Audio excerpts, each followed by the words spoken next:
महाकुंभ 2025 की तैयारियां पूरी है। इसी के साथ एनडीटीवी ने महाकुंभ अर्थशास्त्र इस कार्यक्रम का आयोजन किया, जिसमें बात करें अगर हम धार्मिकता की तरफ से तो कई सारे लोग सम्मिलित हुए। हमारे साथ बात करने के लिए आनंद दुबे जी हैं, जिन्हें मेरे अनुसार कोई इंट्रोडक्शन की ज़रूरत तो वैसे नहीं है। सर, आपसे जानना चाहेंगे, आप एनडीटीवी के इस प्रोग्राम में आए जो महाकुंभ से जुड़ा है। 12 साल बाद महाकुंभ का महापर्व मनाया जा रहा है। कितनी बड़ी बात है, क्योंकि न सिर्फ सनातन धर्म से जुड़े बल्कि हर एक धर्म और हर एक कम्युनिटी से आने वाले लोग इस बार आने वाले हैं। सबसे पहले तो एनडीटीवी को धन्यवाद देता हूं कि आपने इतना अच्छा शानदार कार्यक्रम मुंबई की इस पावन धरती पर आयोजित किया, जिससे केवल मुंबई और महाराष्ट्र ही नहीं, समस्त देशवासियों और जो देश के नागरिक विदेशों में रहते हैं उनको भी आज पता चला कि यह जो महाकुंभ होने जा रहा है 13 तारीख से 26 फरवरी के बीच में, ये महाकुंभ क्यों इतना विशेष है। ये आज एनडीटीवी के माध्यम से इसलिए पता चला क्योंकि ये सिर्फ धार्मिक एक कार्यक्रम ही नहीं है, ये आर्थिक रूप से भी एक बहुत बड़ा कार्यक्रम बनने जा रहा है।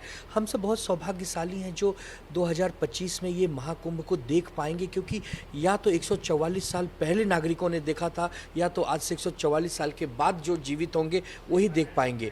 ये अर्धकुंभ, पूर्ण कुंभ और महाकुंभ का जो आखिरी महाकुंभ है, ये हमें आज अवसर मिला है कि हम इसका एक प्रकार से ये करें, अनुसरण करें या इसमें हम खो जाएं या सम्मिलित हो जाएं। ये एनडीटीवी की वजह से जानने मिला और हमें लगता है कि ये देश विदेश के बहुत सारे नागरिक, बहुत सारे जनता आएगी।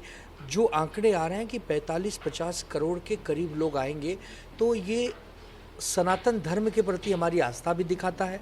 हिंदू होने के नाते हिंदू धर्म की जो मुखरता है, जो प्रबलता है, वो भी दिखाता है।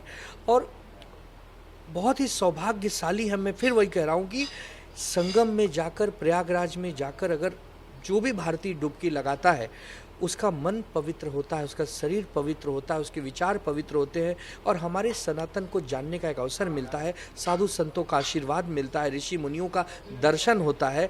तो ये एनडीटीवी को बहुत बहुत धन्यवाद है कि ऐसा ये कार्यक्रम एनडीटीवी ने शुरू किया। हम सुन रहे हैं कि और 1-2 राज्यों में आप करेंगे, तो बहुत खुशी हो रही है कि देश में एक माहौल जो बदल रहा है, जो एक हवा सनातन की बह रही है, उसमें ये कुंभ आने से सोने पे सुहागा हो गया है।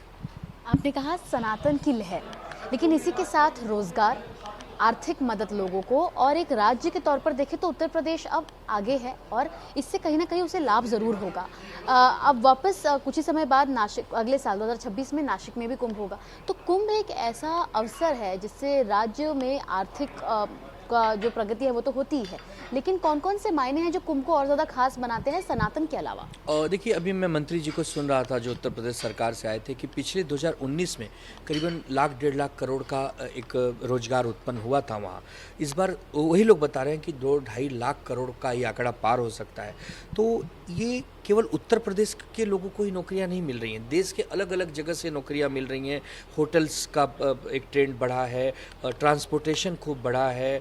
तो एक पूरा चैन है जो इसमें एक दूसरे से जुड़ा हुआ है। एयरपोर्ट हो, पोर्ट हो, स्टेशन हो, खाने पीने की वस्तुएं हों, सामग्री हो, कपड़े हों, शॉल हों, हर जगह एक उद्योग ही उद्योग इस कुंभ में दिख रहा है। और हम समझते हैं कि हमारे पुराने समय में भी एक नीति रही है कि अगर आपको धर्म को आगे बढ़ाना है तो अर्थ को भी आगे बढ़ाना होगा। आपको तुम बिन यज्ञ न होवे, वस्त्र न हो पाता, मतलब एक लक्ष्मी जी तो चाहिए। तो लक्ष्मी जी का आशीर्वाद अगर इस कुंभ में है और खूब उन्नति होने वाली, आर्थिक रूप से ये एक प्रबलता दिखाएगा या एक मजबूती दिखाएगा देश में, तो हम समझते हैं कि धार्मिक और साथ ही साथ आर्थिक दोनों ही दृष्टिकोण से 2025 का एक कुंभ एक बहुत ही महान कुंभ हमें नज़र आने वाला है और बहुत ही प्रेरणा देने वाला कुंभ, ताकि आने वाले समय में जब उज्जैन या नासिक या हरिद्वार में हो तो इसकी छाप, इस महाकुंभ की छाप उस अर्ध कुंभ और पूर्ण कुंभ में भी दिखे, वहाँ भी रोजगार निर्मित हो। और हम समझते हैं कि स्थायी रोजगार के साथ साथ अस्थायी रोजगार बड़े पैमाने पे हमें यहाँ देखने मिला। जिस प्रकार सेट बनाए जा रहे हैं जगह जगह, जिस प्रकार कारपेंटरों को काम मिल रहा है, जिस प्रकार लोहे के काम करने वालों को काम मिल रहा है, लकड़ी के काम करने वालों को काम मिल रहा है, तो हम समझते हैं कि आर्थिक दृष्टिकोण इसमें ज़रूर साथ रहना चाहिए, एक बड़ी भूमिका निभाएगी और निभानी ही चाहिए। इसके लिए कोई भी सरकार हो, हम तो धन्यवाद देंगे योगी आदित्यनाथ जी को और आदरणीय प्रधानमंत्री जी को कि जिन्होंने अच्छे से इसकी एक शुरुआत की है। बस प्रभु के आशीर्वाद से सब अच्छा हो। इसमें हम कोई राजनीति नहीं करना चाहते। ठीक है, जब सदन में आएगी बात, पक्ष विपक्ष की बात आएगी, एक दूसरे की आलोचना भी करेंगे, लेकिन जब सम्मान और सनातन की बात आएगी तब एक दूसरे का साथ भी देंगे।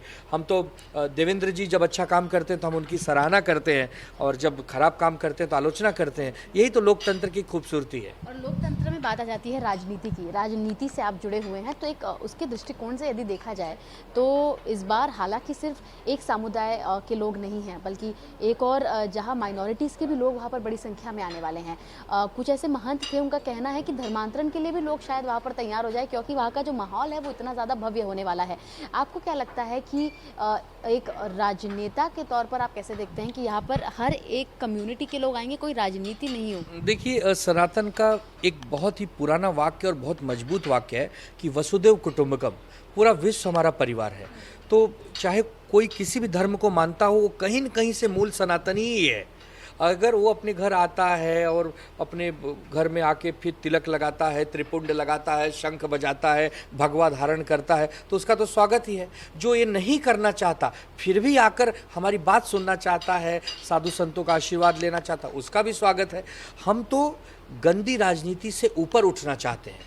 हम सबको साथ, सबको विकास, ये जो नारा था, इस पे काम करना चाहते हैं। और असल में अगर इस पर काम करना है तो सनातनियों का फॉलोअप सभी को करना होगा। चाहे कोई कुछ भी धर्म माने, वो सनातनी अगर है तभी उसका कल्याण संभव है, अन्यथा तो फिर। आखिरी सवाल कि आप कब जा रहे हैं महाकुंभ में स्नान करने, डुबकी लगाने, और क्या प्लान रहेगा आपका प्रयागराज उतरते ही?